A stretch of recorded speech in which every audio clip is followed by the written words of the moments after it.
का एनालिसिस करना है तो चलिए इनिशिएट करते हैं, लेकिन उससे पहले बहुत बहुत स्वागत है आप सबका। जुपिटर की फिंगर रिंग फिंगर लगभग एक समान है। बल और बुद्धि में सामंजस्य बिठाना जानते हैं, रिस्क वहीं पे लेते हैं जहाँ सिर्फ बेनिफिट हो।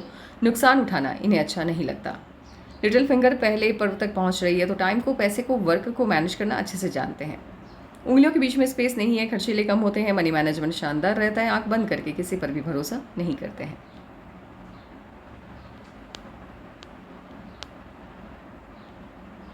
अंगूठा काफ़ी अच्छा है, प्लानिंग अच्छी बना लेते हैं, इम्प्लीमेंट भी अच्छे से कर पाते हैं। कॉम्प्रोमाइजिंग नेचर वैसे तो इनका नहीं होगा, लेकिन अगर कॉम्प्रोमाइज़ करते भी हैं तो उनके लिए जिन्हें ये पसंद करते हैं। अपने हितों की रक्षा करनी ये जानते हैं। यहाँ पे जब एरो लाइक स्ट्रक्चर बनता है, ऐसे लोगों के अंदर बिजनेस सेंस काफ़ी स्ट्रांग वाला पाया जाता है। अगर ये बिजनेस या व्यापार कर रहे होते हैं तो सिचुएशन कितना भी नेगेटिव हो जाए, मुनाफा कमा ही लेते हैं। हॉटलाइन आपकी इनिशिएट होती हुई दिखाई दे रही है जुपिटर से। इमोशनल होते हैं, देवतुल्य माने जाते हैं ऐसे लोग, किसी का बुरा नहीं चाहते। लोग इनकी अच्छाई का फ़ायदा खूब उठाते हैं। धोखे बहुत मिलते हैं, संघर्षपूर्ण जीवन रहता है, सफलता आसानी से नहीं मिलती है। पैसा उतना मायने इनके लिए नहीं रखता है जितना परिवार। और इनकी हॉटलाइन पे मेजर चेंज आता हुआ मुझे दिख रहा है।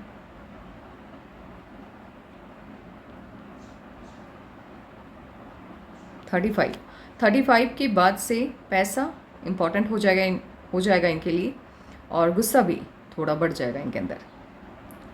जुपिटर से स्टार्ट होती है माइंड लाइन। ऐसे लोग अपनी क्षमताओं का आकलन बहुत सही तरीके से कर पाते हैं। इन्हें पता होता है कि इन्हें ज़िंदगी में क्या करना है, और इसीलिए सफल भी बहुत कम एज में हो जाते हैं। सपने वही देखते हैं जिन्हें पूरा करने का दम रखते हैं। अनावश्यक ध्यान भटकता नहीं है। कॉन्सेंट्रेशन पावर काफ़ी स्ट्रांग होता है इनका।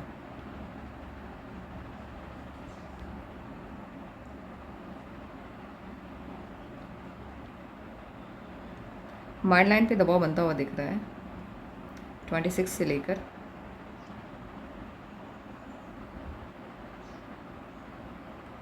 39 तक। 39 के बाद से पॉजिटिव चेंज आता हुआ, जो भी इश्यूज़ हैं आपके वो 38.5 और 39 तक ही हैं।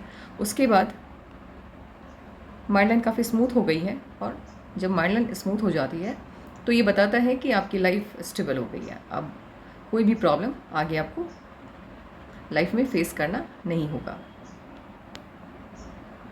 लेकिन ये जो टाइम है ये काफ़ी डिफ़िकल्ट है। दबाव बन रहा है माइंड लाइन पे काफ़ी ज़्यादा। लाइफ लाइन इनिशिएट हुआ है जुपिटर से। मन की सभी इच्छाएं लगभग पूरी हो जाती हैं। और लाइफ लाइन जब गोलाई में विनस माउंट को घेरता है, ऐसे लोग गवर्नमेंट जॉब, पॉलिटिक्स, स्पिरिचुअलिटी का फील्ड और समाज सेवा, इन क्षेत्रों में अच्छा प्रदर्शन करते हैं, और मैक्सिमम लोग इन्हीं क्षेत्र में जाते हैं।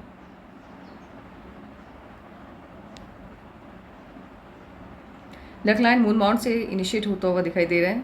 बाहरी लोगों की मदद ज़्यादा मिलती है। घर के लोग से किसी भी तरह की कोई उम्मीद रखना मदद की सही नहीं, क्योंकि नहीं कर पाते हैं वो लोग मदद आपकी।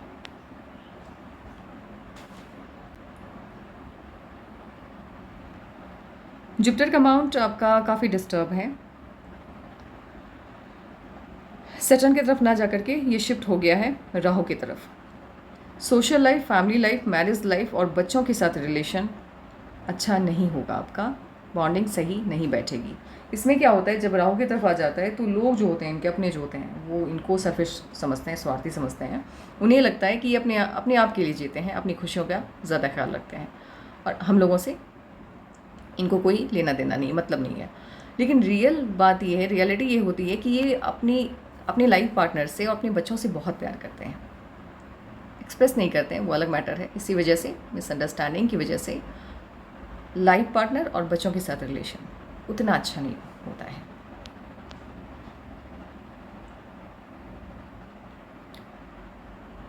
सटर्न का अमाउंट फ्लैट है। जितनी मेहनत उतनी सफलता, और आलसी नहीं होते हैं ऐसे लोग।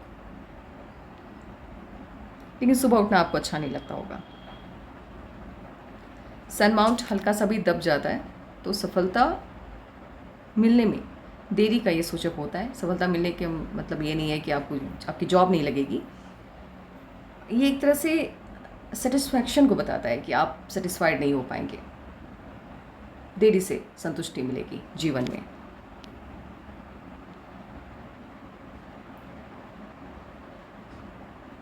मरकरी का माउंट उतना अच्छा नहीं है, तो बोलने की कला में आप माहिर नहीं होंगे। हाँ, काम चलाओ जो होता है उतना आप बोल लेते हैं।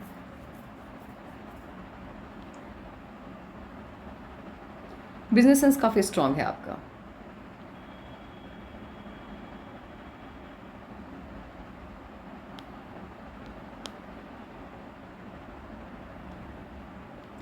ये 2 उंगलियां जब ऊपर की तरफ होती है तब डिस्कशन जब चल रहा होता है, मेन पॉइंट जो होता है डिस्कशन में, जब आप बोलेंगे और सामने वाला एकदम से चुप बैठ जाएगा, वो पॉइंट डिस्कशन ख़त्म होने के बाद याद आता है।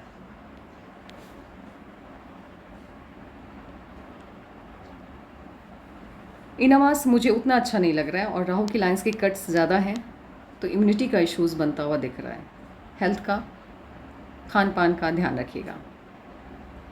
लग्जरी की सभी चीज़ें होंगी और उसका एडिक्शन भी आपको अच्छा खासा रहेगा, क्योंकि वेनस माउंट को लाइफ लाइन स्पेस काफ़ी दिया है। वेनस माउंट काफ़ी अच्छा है आपका।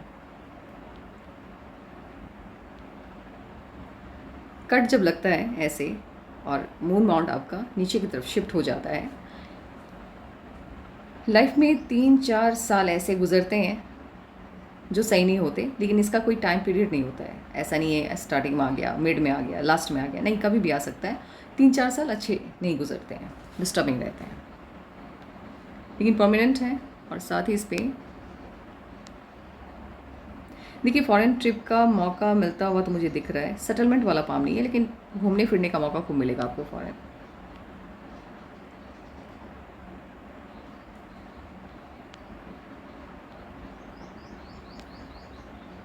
आउटोमस बहुत शानदार है और माइंड लाइन आपकी बड़ी भी है, काफ़ी बड़ी है।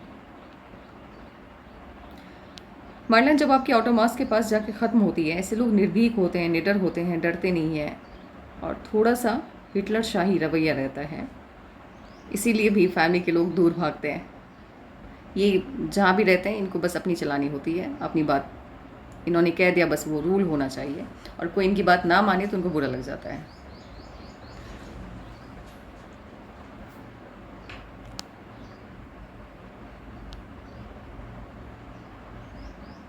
ये काम करते हैं, इस वाइज कैलकुलेशन बिठाते हैं और देखते हैं कि लाइफ में कब क्या चेंज आने वाला है।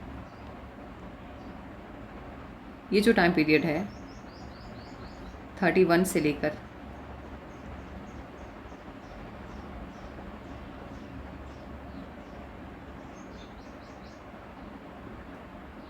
37 तक उतना अच्छा नहीं है।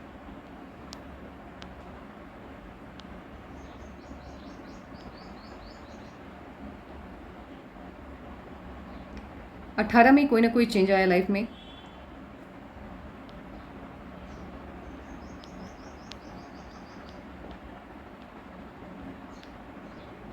फिर 21 में 21 में कोई ना कोई चेंज आया लाइफ में, और 23 से लाइफ ट्रैक पे आई, दिशा मिली।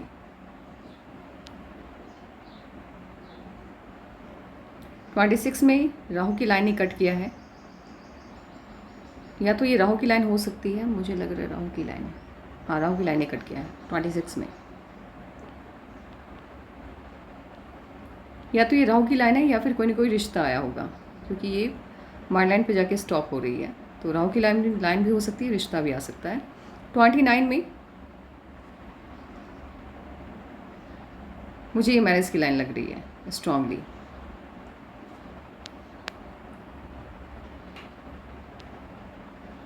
या तो शादी हुई होगी या प्रॉब्लम। 31 में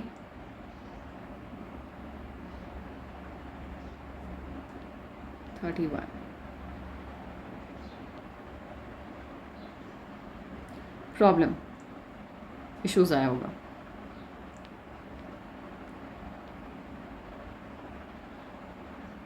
34 के आसपास कोई ना कोई खुशी मिली होगी, लेकिन ये उतना प्रभावशाली नहीं रहा, बिकॉज धुंधला पड़ गया है इसका जो बेस है, और राहु की लाइन ने कट किया है, इसलिए 1 ईयर का डिफरेंस रहता है। मुझे लग रहा है ये 28 में आपकी शादी हुई होगी, 28 में, और ये 30 का कट है। 31 में छोटी सी कोई ना कोई खुशी आई होगी।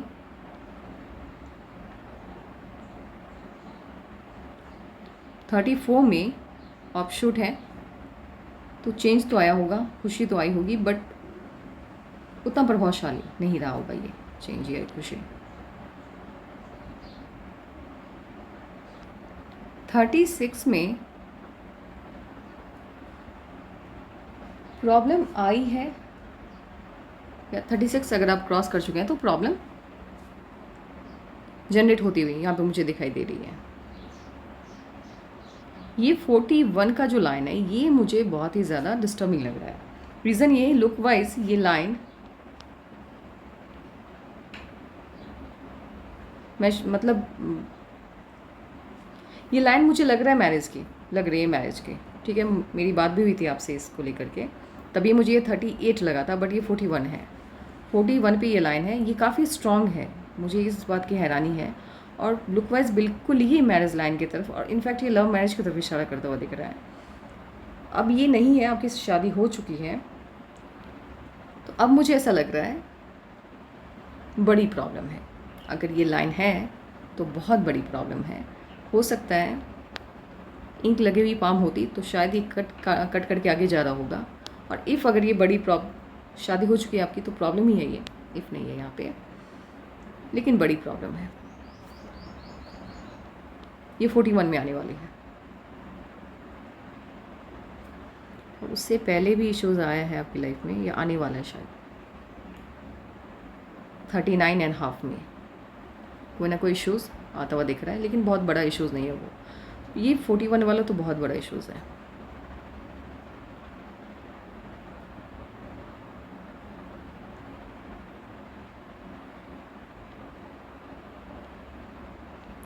$48 में ऑफशूट है, लेकिन उससे पहले कट्स भी हैं, राहु की लाइन्स ने कट किया है। 50 में भी ये इन्वेस्टमेंट लाइन है, ये कट नहीं है, इन्वेस्टमेंट लाइन है, कहीं ना कहीं आप पैसा लगाएंगे।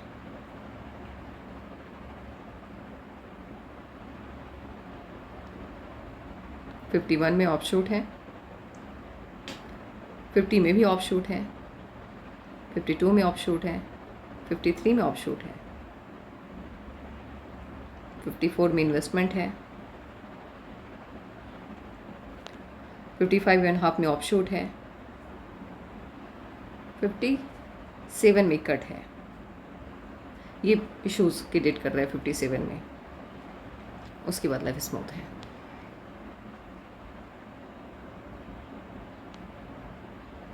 आपकी एक लक लाइन नहीं, ये मरकुरी की लाइन है। अगर आप बिज़नेस करें तो बहुत अच्छा करेंगे। आपके हाथ में जितनी अच्छी गवर्नमेंट जॉब की साइन है, उससे कहीं ज़्यादा अच्छी बिज़नेस की लाइन है।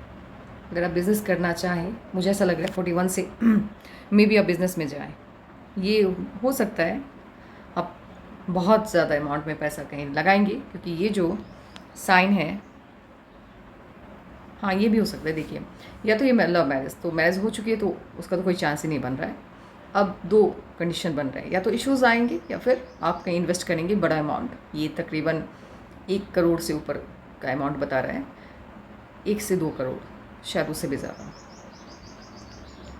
रहने दीजिए अमाउंट का क्या है, लेकिन बड़ा अमाउंट आप डालने वाले इस एज में 41 में इन्वेस्ट करने वाले हैं। और अगर ये काट के आगे जा रहा है, आप खुद से देखिएगा, इंक लगी हुई पाम होती तो शायद मैं बता देती, बट अगर ये काट के थोड़ा सा भी आगे जा रहा है तो बहुत बड़ी प्रॉब्लम आती हुई दिखाई दे रही है। ये इन्वेस्टमेंट ही है, क्योंकि आपकी माइंड लाइन पे मुझे 39 के बाद से कोई भी मेजर प्रॉब्लम क्रिएट होता हुआ, बनता हुआ नहीं दिख रहा है। तो ये मुझे इन्वेस्टमेंट लाइन ही लग रहा है, राहु की लाइन तो नहीं है ये। आई एम 100% श्योर ये राहु की लाइन बिल्कुल भी नहीं है, इन्वेस्टमेंट लाइन है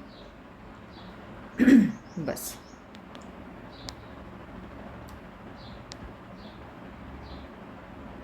आपको बिजनेस करना चाहिए। आपके हाथ में ये जो मून माउंट है, इस पे स्क्वायर बन रहे हैं बहुत ज़्यादा, और मून माउंट पे जब ज़्यादा संख्याओं में स्क्वायर बनते हैं तो ऐसे लोग अगर बिज़नेस करते हैं तो बड़े लेवल का करते हैं, बहुत बड़ी बिजनेसमैन बनते हैं ये लोग। आपका पाम जॉब को सपोर्ट करता हुआ मुझे नहीं दिख रहा है, क्योंकि जॉब की लाइन आपकी बहुत छोटी सी है, लेकिन जो बिज़नेस की लाइन है वो बहुत स्ट्रांग है।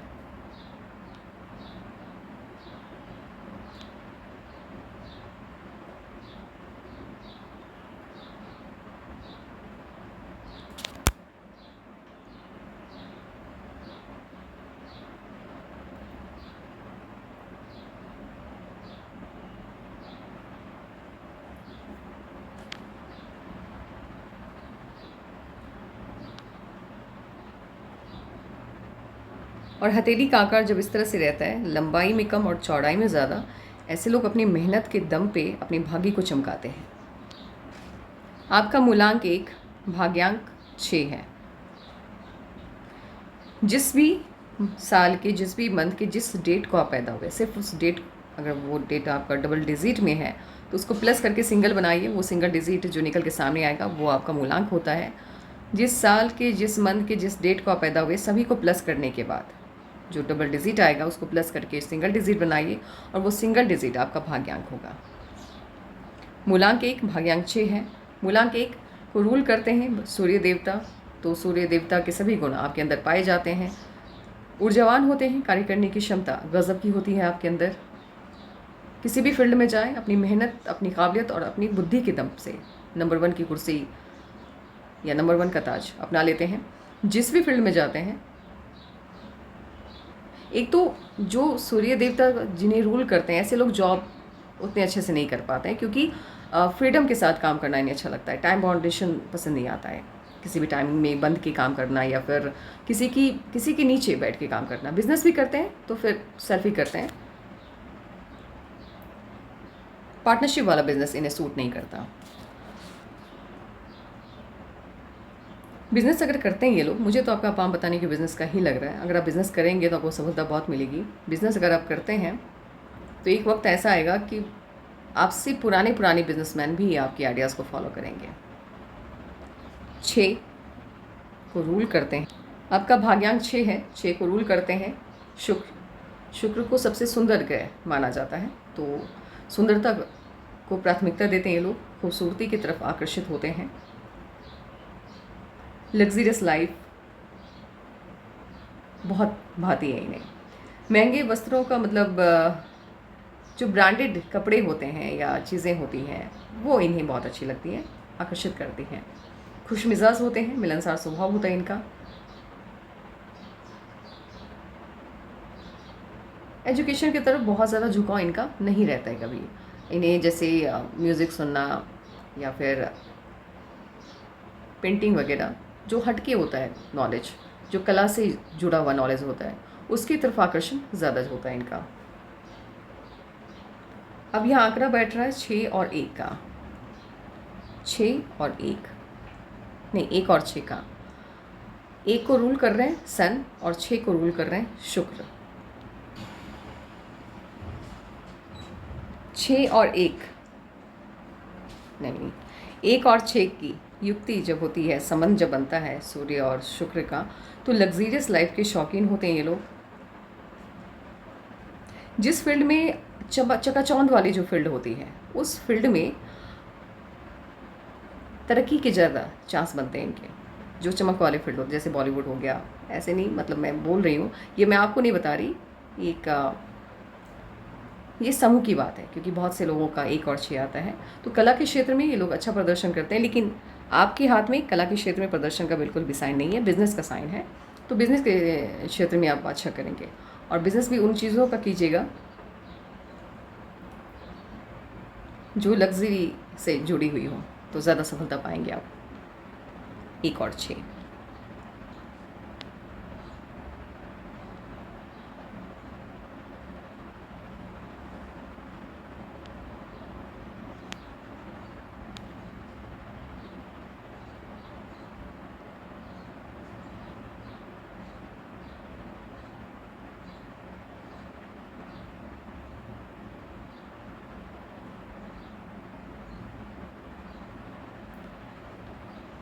ये लो ऑफ सीरियसनेस है, आपको सीरियस बनाता है। जब खड़ी लाइनें होती हैं मंगल पे, तो दुश्मनों की संख्या ज़्यादा होती है।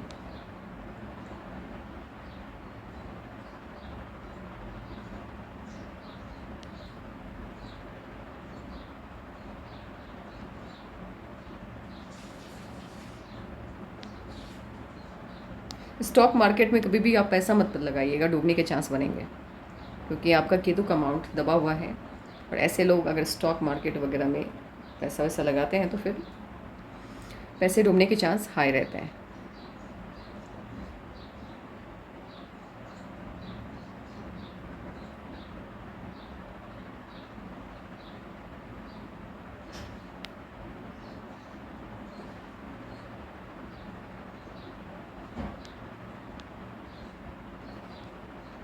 बोलने की कला में बिल्कुल भी माहिर नहीं हो गया, क्योंकि लेफ़्ट पाम भी आपका उतना अच्छा नहीं है, मतलब मर्करी का अमाउंट उतना अच्छा नहीं है।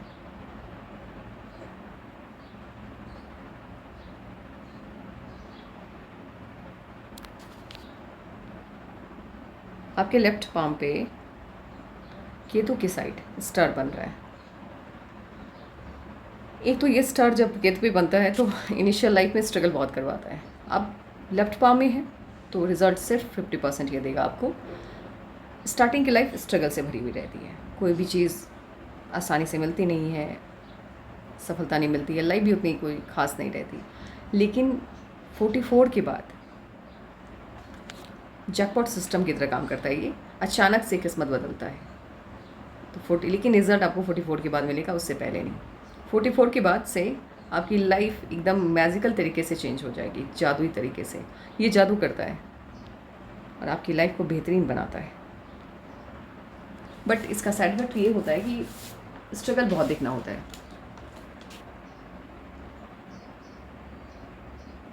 एक और बात है, आपकी जो हॉट लाइन है वो लेफ्ट पाम में भी जुपिटर से स्टार्ट हुई है और राइट पाम में भी जुपिटर से स्टार्ट हुई है। इसलिए भी हो सकता है, आप, मुझे नहीं पता आपने स्ट्रगल देखा है कि नहीं, लेकिन आपकी जो लाइफ लाइन है वो भी उतना स्ट्रगल तो नहीं बता रही है। हाँ, ये कह सकते हैं हम कि जो आप चाह रहे हैं लाइफ में वो आपको नहीं मिली होगी मे बी, लेकिन बहुत ज़्यादा स्ट्रगल नहीं है आपके हाथ में।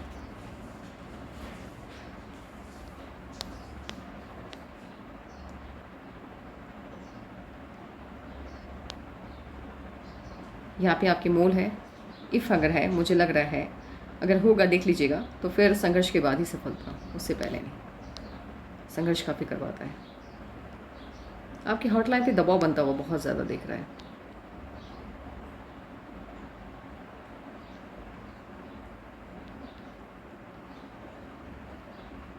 फोर्टी थ्री तक, 43, 42, एक मिनट,